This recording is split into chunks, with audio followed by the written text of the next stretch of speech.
Dolly and Friends!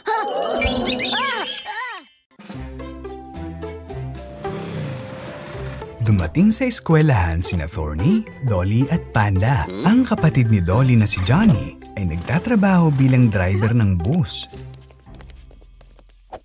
Oh, isang galit na aso!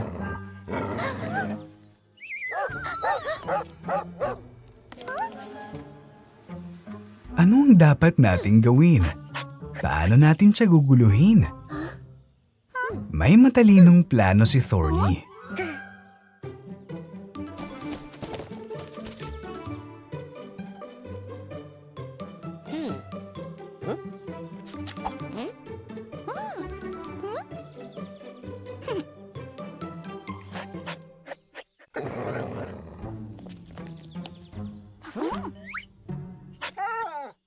Hawakan mo ang sandwich.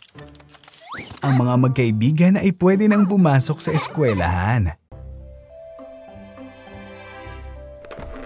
Nakita ni na Tommy, Dolly at Panda ang isang slide malapit sa eskwelahan.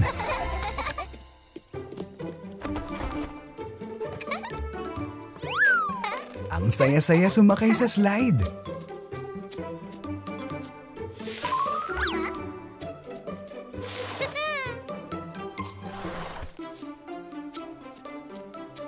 Oh no! Si Panda ay sumingit sa pila. Yan ay hindi na patas. Tommy, maglaro tayo ng bola.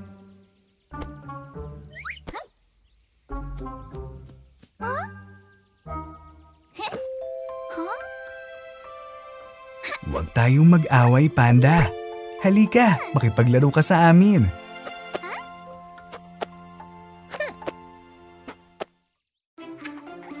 Sina Panda, Dolly at Tommy ay sumakay ng scooter at mga skateboard. Oops! Natumba si Tommy at nagasgas ang kotse ng pulis. What should we do?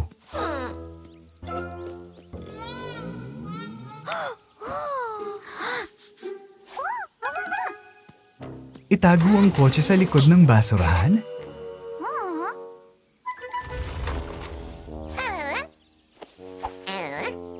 Dapat ba nating takpan ng band-aid ang gasgas?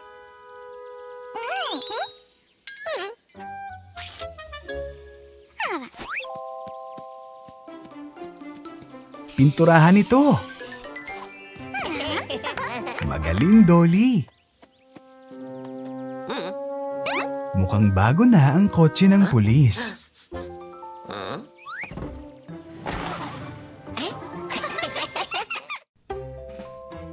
Naglalaro ng bowling sina Tommy, Dolly at Panda.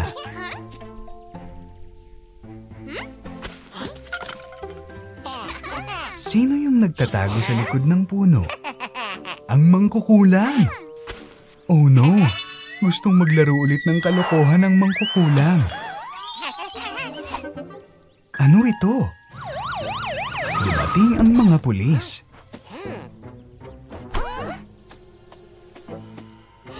Si Johnny na pulis ay nagbigay ng sulat sa kanyang mga magulang. Hindi kayo pwedeng magbasag ng mga bintana. Pilyong mangkukulam. Tama na ang mga kalokohan mo.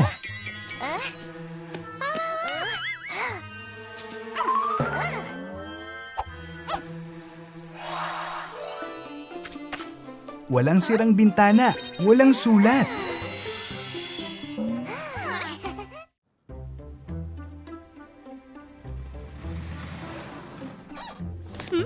Si Tommy, Dolly at Panda ay dumating sa eskwelahan.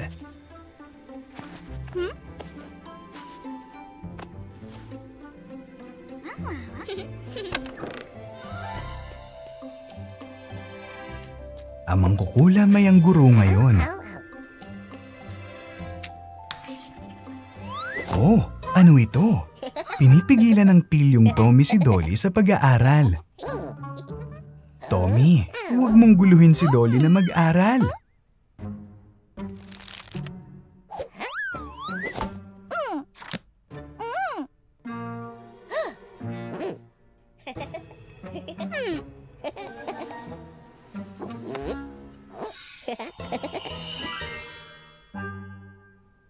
Puff! Hindi naguguluhin ni Tommy si Dolly. Si Dolly at Panda ay lumalangoy sa pool. Dolly, makipagkumpetensya tayo sa ski jumping.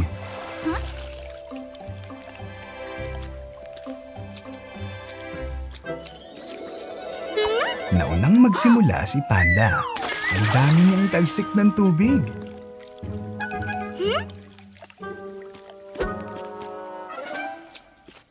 Pinili ni Dolly ang springboard kahit na mas mataas, mas marami ang tumalsik na tubig.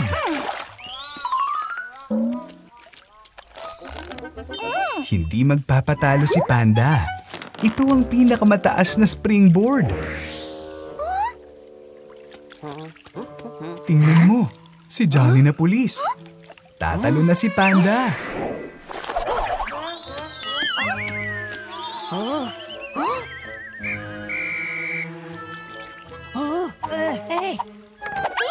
Napakaraming talsik ng tubig. Panalo si Panda. Kumusta, Dolly? Si Thorny, Duckling at Dolly ay pumunta sa pool para maglaro sa mga bangka. Oh no! Walang tubig sa pool.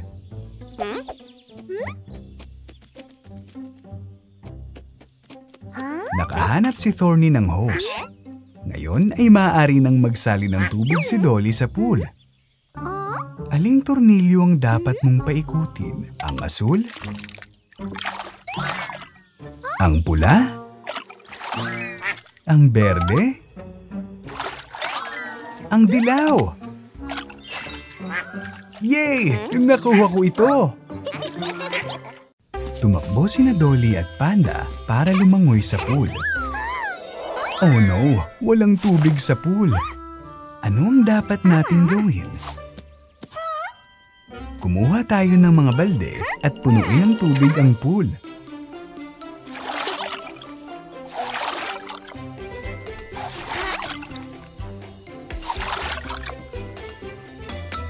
Oh, kaunti lang ang tubig. Sino ito? Si Johnny na bumbero. May marami siyang tubig.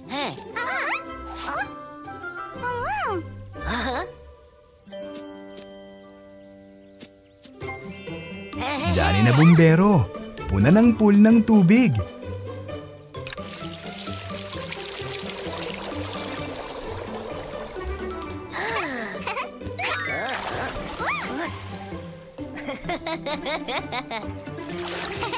Salamat, Johnny na bumbero. Oh no, ang pwesto ng sorbetes ni Panda ay ninakawan. Si Panda, Dolly at Tommy ay naglaro bilang mga cowboy. Si Dolly ang sheriff.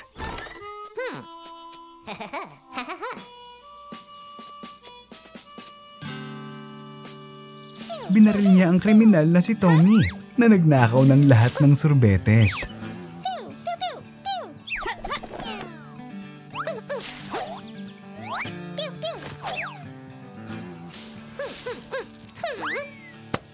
Ano ito?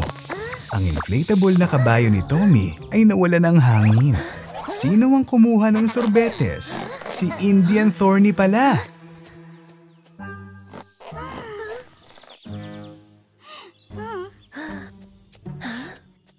Ito na yung kumain ng lahat ng sorbetes.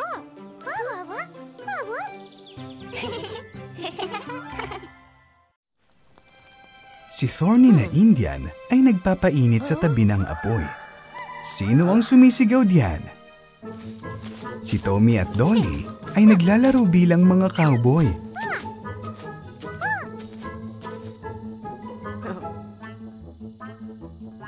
May ideya si Thorny.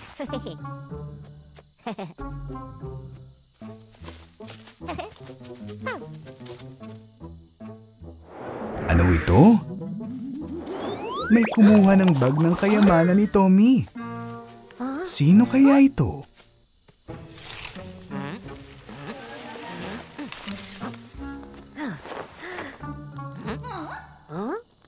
Thorny, kinuha mo ang aming bag.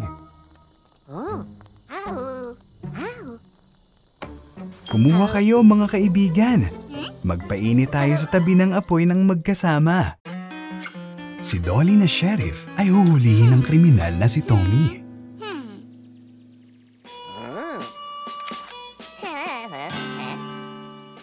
Pero ano ito?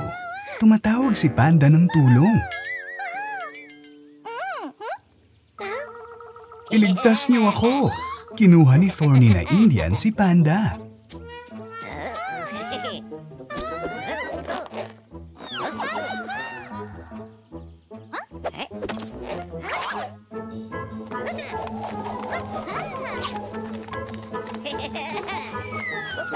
Ayan na! Ang Indian ay nahuli ni Dolly na sheriff at ang matapang na Tommy ay nailigtas si Panda. Salamat, Tommy!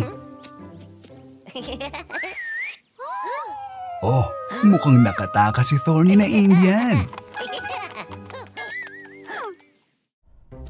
Lahat ay nagdiriwang ng Halloween. Ginawa ni nanay si Dolly ng kalabasang kasuotan. Oh, nakakatakot ang suot ni Tommy. Pero mas nakakatakot ang suot mas mabuti.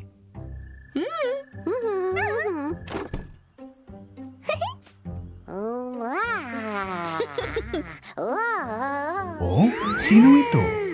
Si Panda na nakasuot na vampira.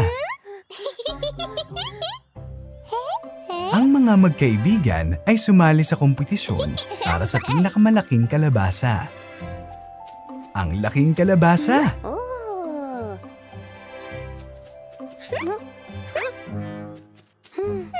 Paano ito dadalhin sa bakasyon? Perya sa karangalan ng Halloween. Sino ang pumupunta doon? Thorny! Hindi ka makakapunta sa isang party nang walang suit. Sandali!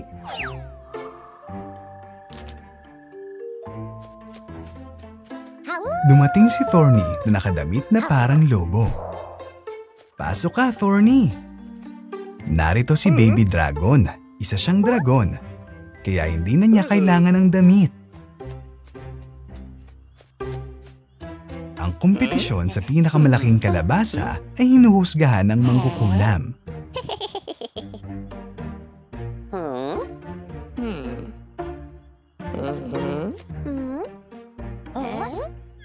Napakalaking kalabasa ang nahulog mula sa langit.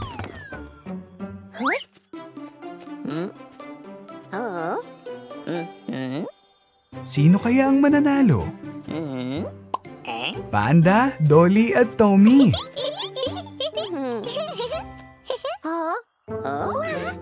Hindi sumasang-ayon si Lobong Thorny sa desisyon ng mangkukulam.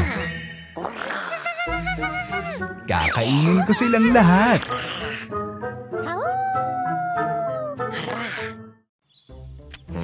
Si Tommy ay umuukit sa isang maliit na kalabasa. Si Dolly ay umuukit sa isang malaking kalabasa. Masama ang loob ni Tommy.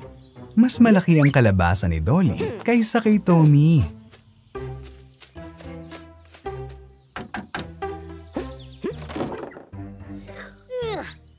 Mangkukulam, tulungan mo akong gumawa ng malaking kalabasa.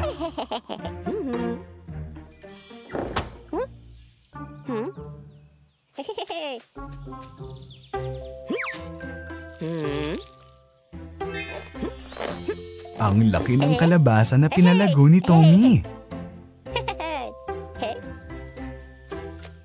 Oh, nakakatakot at tumatalo nito. Hay, itong mga panlinlang ng mangkukulam.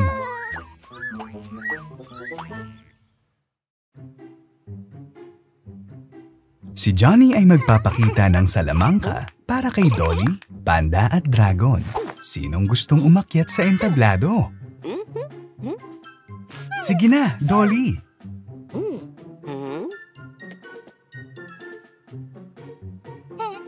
Ilagay ang unicorn sa sombrero.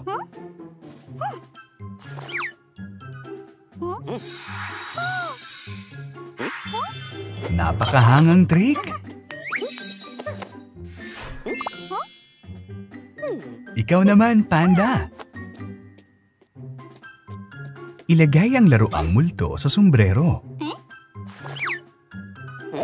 Oh, may maling nangyari. Ito ay isang totoong multo. Takbo!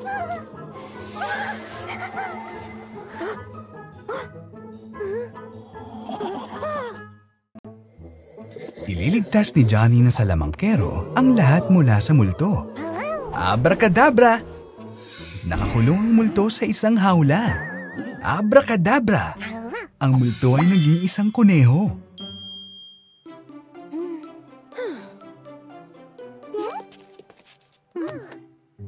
Si Johnny na salamangkero ay napakahusay.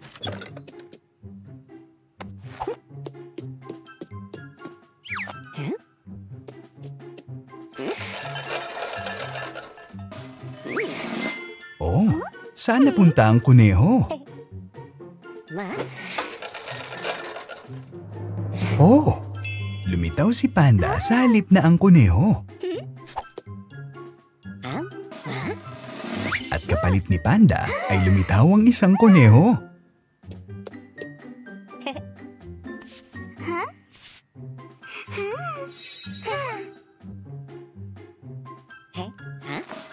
Napakahusay na salamangkero ni Johnny. Sino ito? Si Johnny na salamangkero. Si Johnny na salamangkero ay gagawa ng mga trick para kay Dolly, Panda at Dragon. Kinuha niya ang pulang letrang A at pinaputok ito na parang lobo.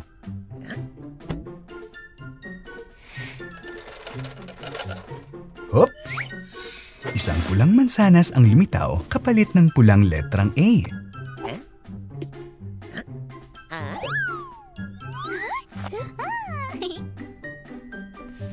Pinaputok ni Johnny na salamangkero ang berdeng letrang B. Tingnan ang mga magagandang berdeng paru-paro na ito.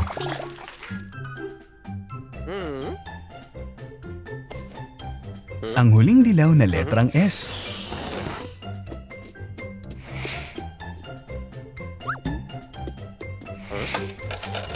Oops! May lumitaw na dilaw na karot.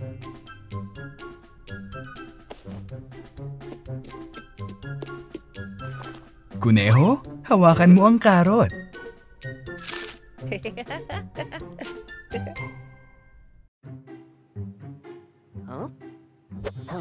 Hinugot ni Johnny na salamangkero ang isang kuneho mula sa kanyang sombrero. Kuneho, hawakan mo ang karot. Oh no!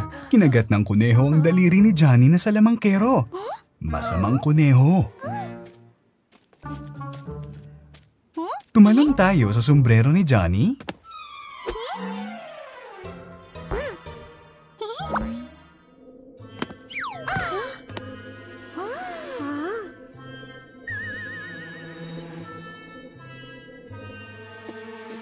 Natagpuan ni Johnny ang pilyong kuneho.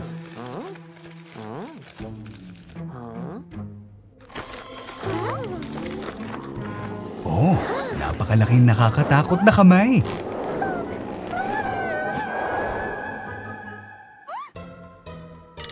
Hindi ko na ulit isusuot ang sombrero na ito.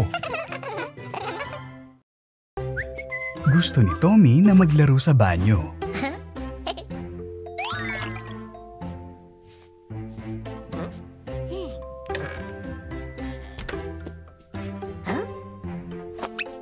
Splish, splash, naglalaro si Tommy. Mukhang kailangan ni Dolly na gumamit ng banyo.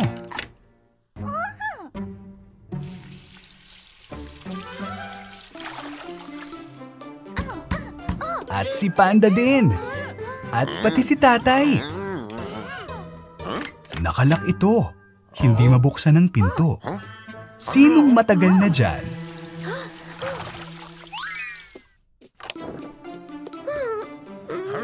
Sinamantala ni Dolly ang sandali at mabilis na tumakbo sa paliguan habang pinapaalis ni Tatay si Tommy. At ngayon si Panda. Mukhang si Tatay ang huling makakapasok doon. Si Dolly ay nanonood ng TV. Nagdala si Tatay ng goldfish. Mukhang tuwang-tuwa si Dolly.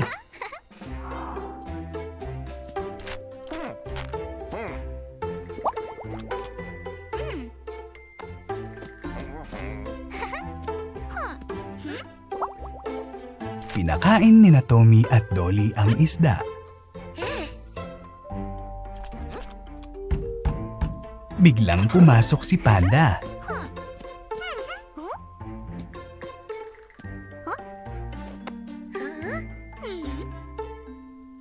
Pinakain din niya ang isda. Dumating si Thorny at gustong pakainin din ang isda. Dumating si Tatay at nakita ang isang masayang isda kasama ang mga bata. Si Dolly at Panda ay naglalaro ng mga laruan. Yay! Isang set ng konstruksyon!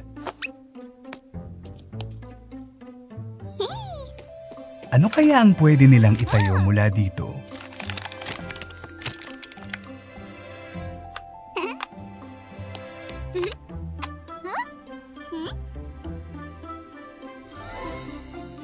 Napakagandang lungsod ang napatayo ng mga batang babae. Ngayon ay pwede na silang maglaro hanggang sa gusto nila.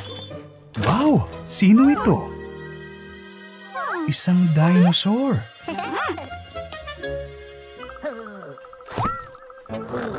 Oh no! Sinira ni Tommy ang Dinosaur City gamit ang set ng konstruksyon.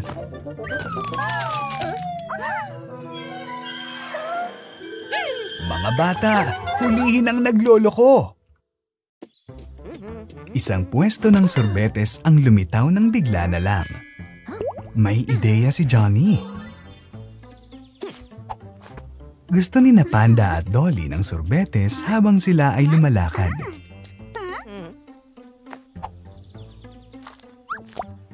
Kinuha ni Dolly ang kanyang scoop ng sorbetes.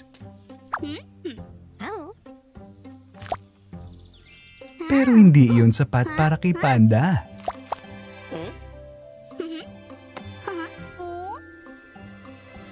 Gusto rin ni Dolly ng higit pa.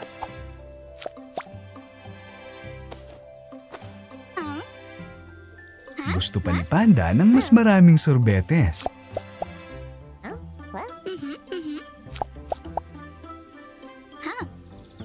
Kaya halos malaglag ng nagbebentang Johnny ang apa.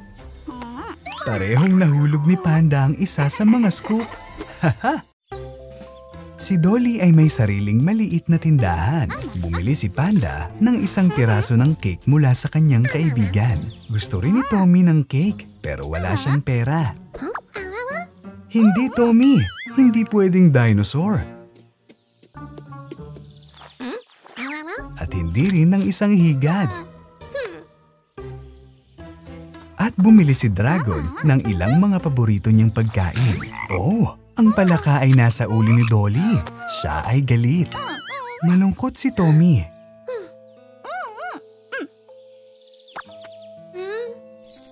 Pero nagbigay si Dragon ng pera kay Tommy.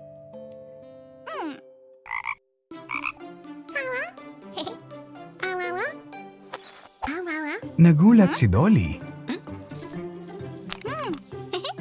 Pero binigyan pa rin niya siya ng isang piraso ng cake. Ngayon, mukhang masaya ang lahat.